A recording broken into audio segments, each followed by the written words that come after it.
Culture d'Afrique au cœur d'une nation. L'Afrique, berceau des civilisations, est aujourd'hui victime de la dépravation de ses us et coutumes ancestrales. Son peuple, tombé dans l'acculturation sous les poussées impérialistes et coloniales, cherche ses repères. Musique, cinéma, peinture, sculpture et autres traditions ancestrales. Toute la culture d'Afrique sur CAMNews 24. Bienvenue madame, monsieur à cette autre édition de Culture d'Afrique sur CAMNews 24. Aujourd'hui, nous allons parler mode africaine. Nous allons donc, tout au long de ce programme, dérouler un peu le tapis à la deuxième édition de la nuit de la mode africaine.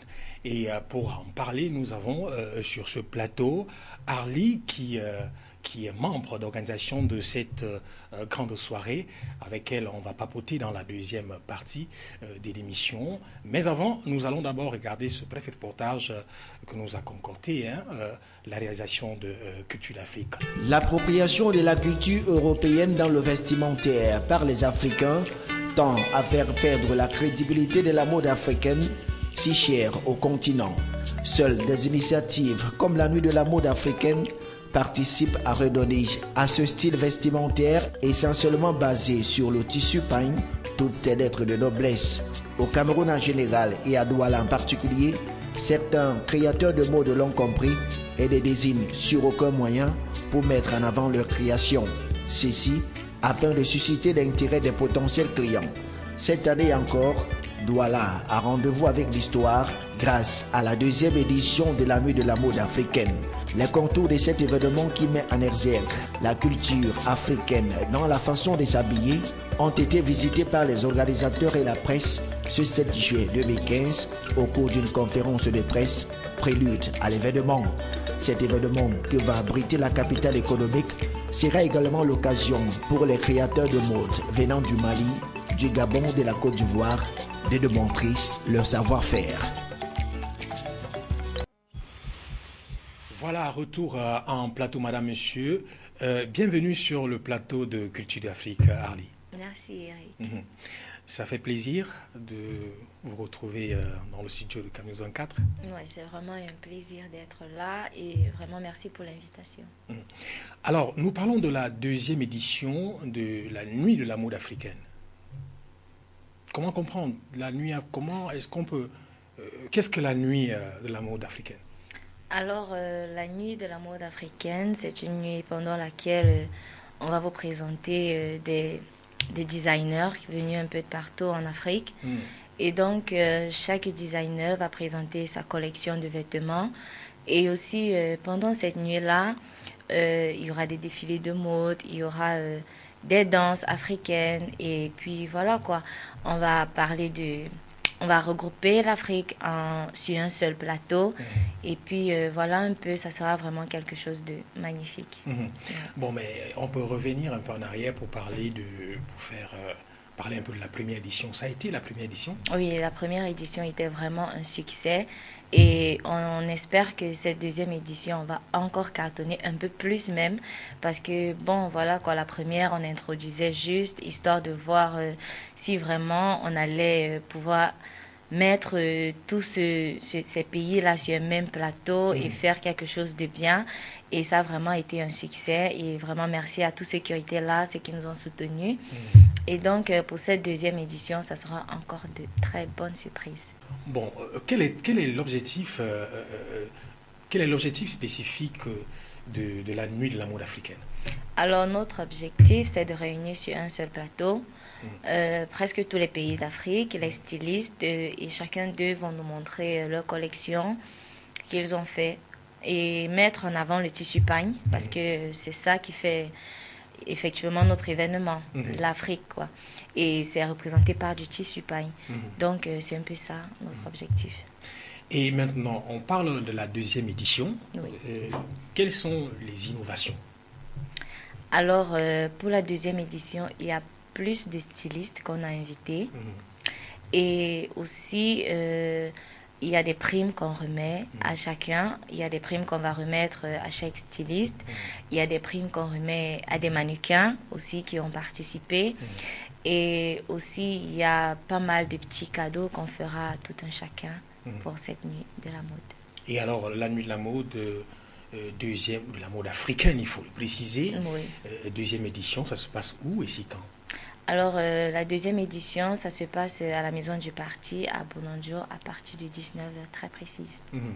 Alors, on revenait déjà sur le lieu et l'heure et la date de cet événement, parce que j'ai envie de te poser la question, celle de savoir, quels sont ceux qui organisent cette nuit de la mode africaine?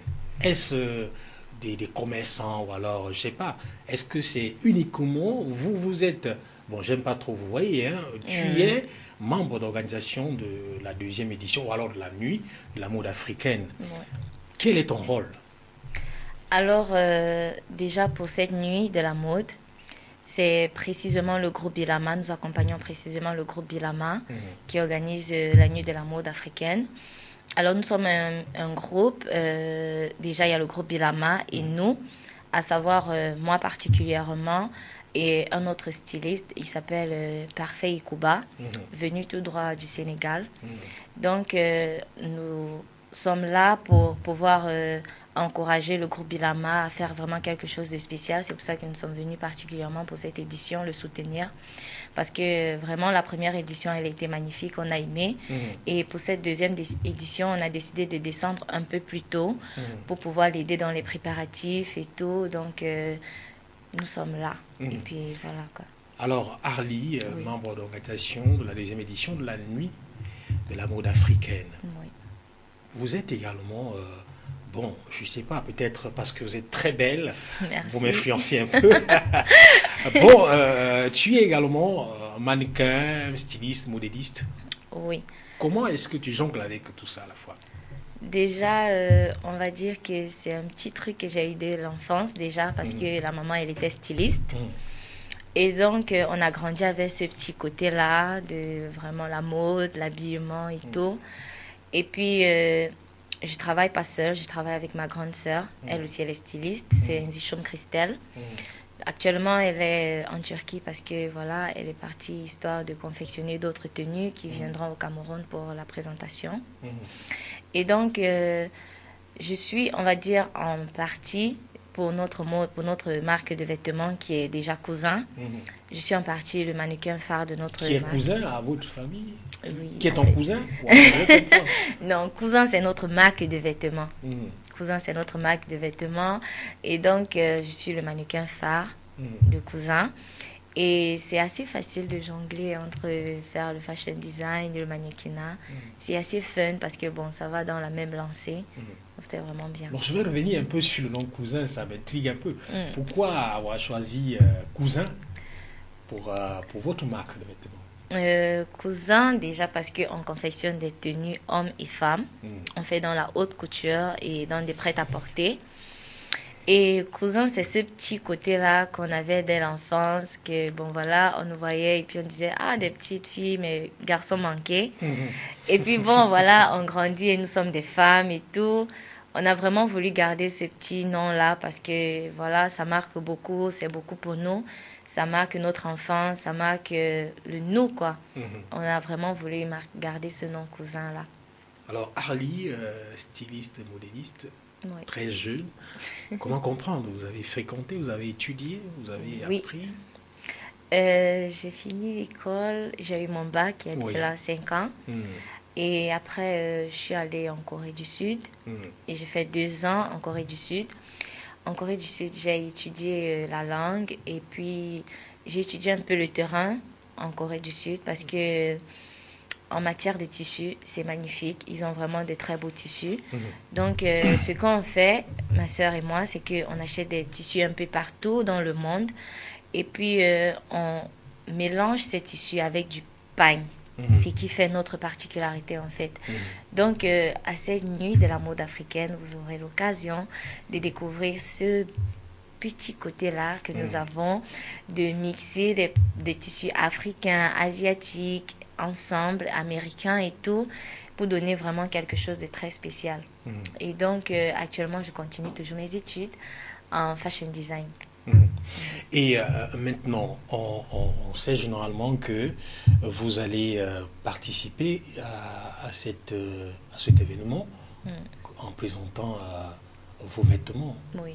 Est-ce que Cousin, ça m'intrigue un peu quand j'appelle, est-ce que Cousin confectionne uniquement des vêtements femmes ou alors c'est mixte? Non, c'est mixte.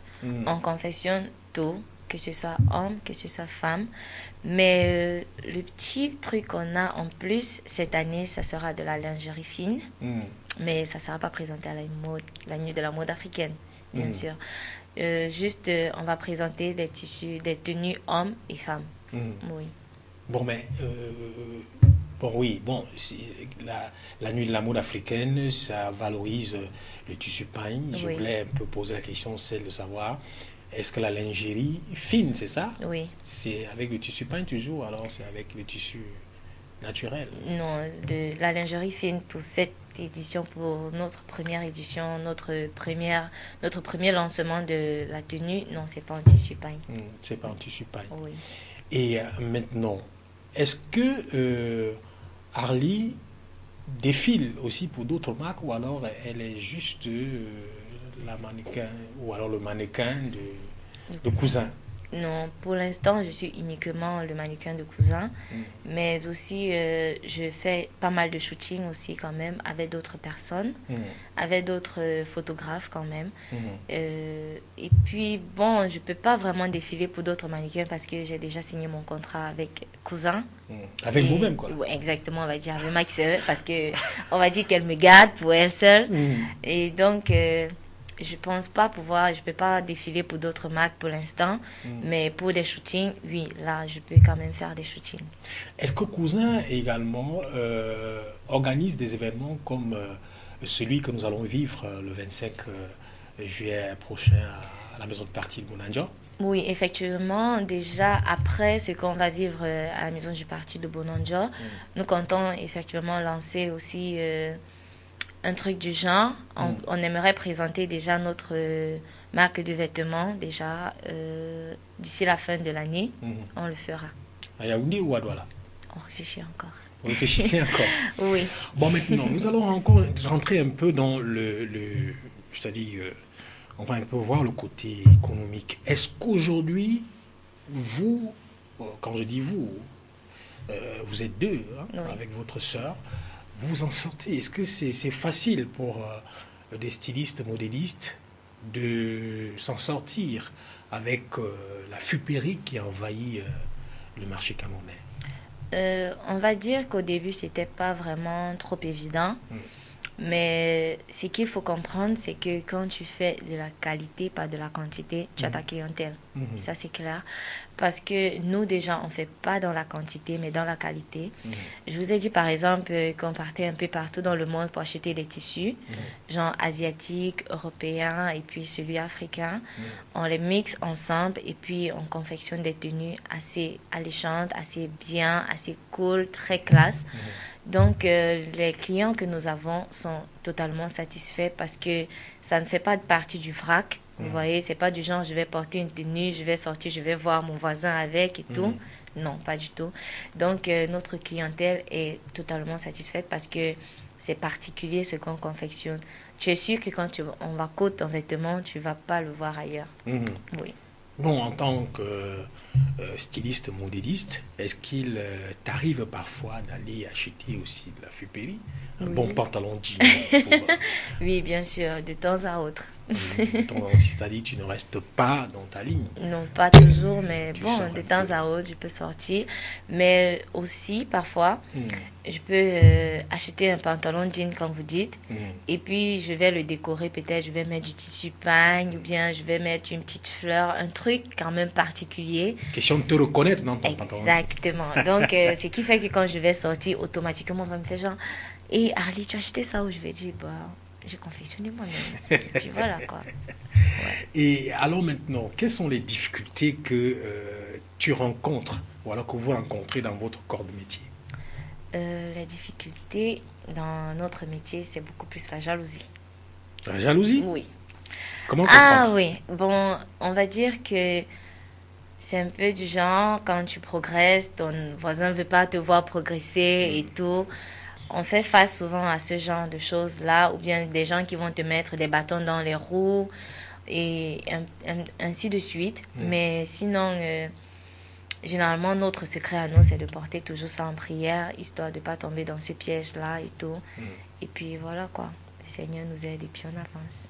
Alors, tu as grandi, tu as choisi de faire ce métier. Quels sont les stylistes qui t'ont marqué sur le plan camerounais, les stylistes camerounais et africains jusqu'aujourd'hui? Déjà, mon préféré à moi, c'est Parfait Ikuba, parce que déjà, c'est avec lui qu'on travaille. C'est l'un des seuls stylistes avec qui on a vraiment parlé et on s'est entendu. On fait pratiquement la même chose parce qu'il fait beaucoup plus les robes haute couture.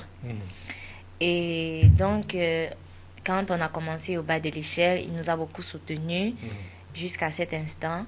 Et donc, c'est avec lui qu'on travaille beaucoup plus. Il a fait la Tunisie. Actuellement, il est au Sénégal. Et puis, il est venu au Cameroun pour organiser l'événement avec nous. Donc, c'est avec Parfait Ikuba qu'on travaille beaucoup plus. Donc, ça veut dire qu'il n'y a pas d'autres stylistes qui vous ont marqué quand même? Si, il y a certains qui nous ont marqué, mais en termes de, comment je vais dire, infinité, on a beaucoup plus cette infinité-là avec Parfait. Ouais. Bon, on ne parle pas uniquement d'avoir des affinités avec quelqu'un, c'est-à-dire que vous pouvez regarder quelqu'un de loin et être fier, c'est-à-dire que, un peu comme un modèle, c'est-à-dire que vous aimerez également vous rapprocher de cette personne, vous aimez ce qu'il fait, dans ce sens-là. Oui, il y a pas mal de stylistes quand même que j'ai aimés, mais jusqu'ici, et je pense que je pourrais avoir l'occasion de les rencontrer quand ils viendront pour notre deuxième édition. Et donc, c'est ça. Bon, est-ce qu'on peut dire aujourd'hui, il y a combien de pays représentés? On va trouver combien de pays à cette deuxième édition? Environ 6 à 7 pays. 6 à 7 pays, oui. Qui vont également présenter leur marque de vêtements. Exactement. Et tu le disais tout à l'heure, il y aura également de la danse. Oui, la danse traditionnelle. La musique, oui. Donc, il y aura certains qui vont danser, qui vont nous présenter nos différentes danses. Ici au Cameroun et un peu partout en Afrique. Oui, il y aura de la danse africaine. Vous dansez aussi? Je connais danser quand même, hein. Mais je ne vais pas danser ce soir-là. Mais oui, je connais danser quand même. Je suis bagantée, donc je connais danser le bensikin. C'est très important. C'est bien. Donc, vous allez apporter une touche particulière à cette deuxième édition de la Nuit de la mode africaine. Et s'il fallait dire un mot aux jeunes filles comme vous qui veulent se lancer dans votre métier, est-ce que c'est facile? Est-ce que vous pouvez conseiller ce métier? Oui. Déjà, en ce qui concerne la mode, c'est un métier qui va toujours et toujours passer parce que on marche pas nu, vous voyez. On va toujours s'habiller, toujours et toujours. Et donc, dans un début, c'est pas toujours évident, c'est pas facile parce que, voilà, il y a beaucoup de personnes qui vont vous décourager, dire que, bon, voilà, il y a des prêt-à-porter dehors, il y a la friperie, il y a ci, il y a ça. Mais il faut persévérer parce que, bon, en persévérant, quand tu fais ta particularité à toi, c'est ça que les gens aiment. C'est pas le fait de suivre la masse qu'on va aimer. Quand tu fais ta chose à toi, tu es particulière dans ton domaine. C'est ça qui fait que les gens aiment. Donc, la persévérance, ça compte beaucoup dans ce métier. Oui. Bon, mais est-ce que toi, Arline, t'arrives parfois de vouloir faire autre chose que ce que tu fais maintenant? Non, pas vraiment. On va dire que non. J'aime les photos, donc je fais toujours des shootings un peu partout et j'aime l'habillement. Donc, tout le temps, il faut toujours que je sois en train de dire, quand je vois cette jupe, peut-être je peux la transformer comme si, ça va donner quelque chose comme ça. C'est magnifique, j'aime ça. Alors, le premier vêtement que tu as confectionné, c'était pour qui? Pour moi-même. Tu n'as pas pensé à maman Non, vu que maman était aussi styliste, le premier vêtement, je l'ai confectionné à l'âge de, disons, quand j'avais 14 ans. Parce que j'allais tout le temps à l'atelier avec maman pendant les vacances et c'était une jupe. Donc, elle m'apprenait à tracer le patron d'une jupe. Et quand j'ai fini, j'ai mis ma jupe. J'ai dit, mon Dieu, c'est magnifique.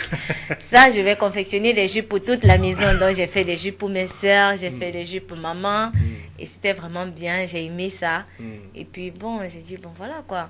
En grandissant, je pense que je vais faire de ça mon métier. Alors, la marque Cousin, c'est uniquement Arlie et sa grande sœur ou alors c'est toute une équipe? Non, c'est Arlie et sa grande sœur. Oui. Vous avez un atelier de couture, c'est ça? Oui. Déjà, comme je vous ai dit, on travaille avec Parfait et Kuba. Et ce qu'on fait généralement, c'est qu'on lui présente nos modèles, déjà nos dessins. Et puis, il nous aide à les confectionner parce que actuellement, je suis encore en train de faire mes cours pour pouvoir apprendre à coudre des tenues haute couture et tout. Donc, je suis encore à l'école pour ça. Et donc, Parfait Koba est l'une des personnes qui confectionne souvent nos tenues. Et aussi, on a un grand atelier avec lequel on travaille en partenariat en Turquie, qui confectionne aussi nos tenues parce que généralement, ce qu'on aime, c'est le fait que quand on dit peut-être à nos clients, voilà, vous aurez les tenues dans 2 semaines, on ne voudrait pas que passer 2 semaines, on dise non, vraiment, donnez-nous encore 1 ou 2 jours pour que les tenues soient là. Non. C'est pour ça qu'on travaille un peu comme ça avec ces gens en partenariat parce qu'on aimerait faire des trucs fixes, donner des dates assez vraies. Comme ça, tout le monde sera satisfait. Et alors, comment est-ce que tu parviens, alors vous parvenez à gérer votre vie de femme et votre travail? Parce que la question, c'est parce que j'ai une amie qui est également styliste modéliste. Elle n'a vraiment pas de temps. Elle n'a jamais de temps en fait. Quand tu l'appelles le matin, elle est en train de travailler. Tu l'appelles à midi, elle est en train de travailler. Le soir, parfois à 3 heures, tu l'appelles, elle est en train de travailler. Comment est-ce que vous parvenez à gérer, parce que c'est beaucoup de travail, hein, il faut également le dire. Vous parvenez à gérer votre vie de femme et le travail que vous faites? C'est vraiment important de pouvoir gérer son temps. Déjà, je vais prendre mon cas. Actuellement, je suis avec 3 de mes neveux. Nous sommes à la maison ensemble, toutes seules. Je les gère toutes seules parce que les parents ne sont pas là, ils ont voyagé. Et donc, c'est assez facile de gérer. Pourquoi? Parce que tu vas te lever le matin, tu vas te rassurer que chacun a pris son bain, tu vas faire le petit déjeuner pour eux. Et puis, tu te rassures qu'à midi, tu as fait le repas, tu as laissé. Et puis, s'il faut sortir peut-être pour aller faire une campagne pour l'événement ou bien un truc du genre, tu vas dire, bon voilà, il y a la nourriture, vous servez à midi, il y a des snacks que vous allez manger dans l'après-midi en attendant que j'arrive le soir. Et puis là, à ce moment-là, je peux sortir faire mes courses, je peux sortir faire la campagne et puis je reviens le soir et tout le monde est content. Ben, il vous arrive de travailler dans la nuit? Oui, beaucoup, bien sûr. Beaucoup plus dans la nuit. Oui, exactement. Bon, quand ils sont endormis, voilà, tu vas être sur ton PC ou bien tu vas être là à coller des fleurs sur tes robes et tout pour que, bon, voilà, quoi. Le lendemain. Et dans tout ça, dans tout ce planning-là, où est la place de votre mari, votre cher époux? Peut-être à venir, je ne sais pas. Je ne suis pas encore mariée, mais c'est qu'il est sûr, on va trouver le temps pour lui. On trouve toujours du temps pour monsieur. Ah bon? Oui. Alors, Ali, nous allons bientôt sortir de l'émission. Alors, un dernier mot pour cet événement que nous allons vivre le 25, la nuit, la deuxième édition de la nuit de la mode africaine.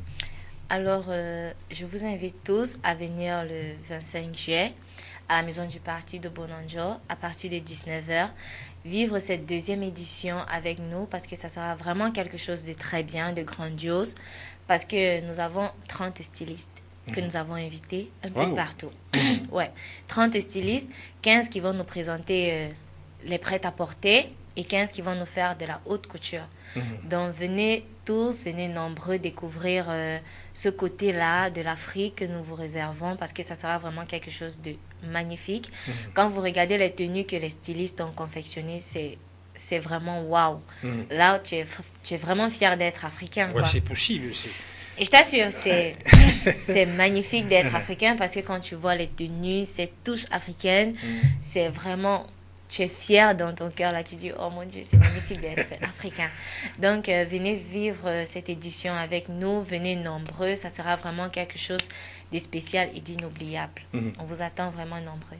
Donc, Merci. on appelle comme ça tous les téléspectateurs et ceux également qui ont l'information par ce qu'on appelle généralement le téléphone arabe. Elle sera là, hein, Arlie, même si Oui, elle bien ne sûr, défile je pas. serai là, je Voilà. serai là, je serai là, Donc, je serai là.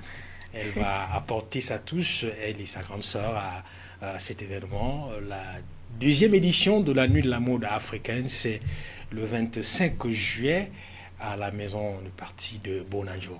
Merci d'avoir accepté l'invitation de Culture d'Afrique. Merci beaucoup et bonne soirée à tous. Bon voilà, nous étions en train de parler de la deuxième édition de la Nuit de la mode africaine. Nous invitons tous les téléspectateurs de venir nombreux, comme Arlie l'a dit, et je vous rassure qu'Arlie sera là parce qu'elle va apporter sa touche particulière à cet événement. Donc c'est à la maison du parti de Bonanjo. À bientôt. Culture d'Afrique au cœur d'une nation. L'Afrique, berceau des civilisations, est aujourd'hui victime de la dépravation de ses us et coutumes ancestrales. Son peuple, tombé dans l'acculturation sous les poussées impérialistes et coloniales, cherche ses repères. Musique, cinéma, peinture, sculpture et autres traditions ancestrales. Toute la culture d'Afrique sur Camuzon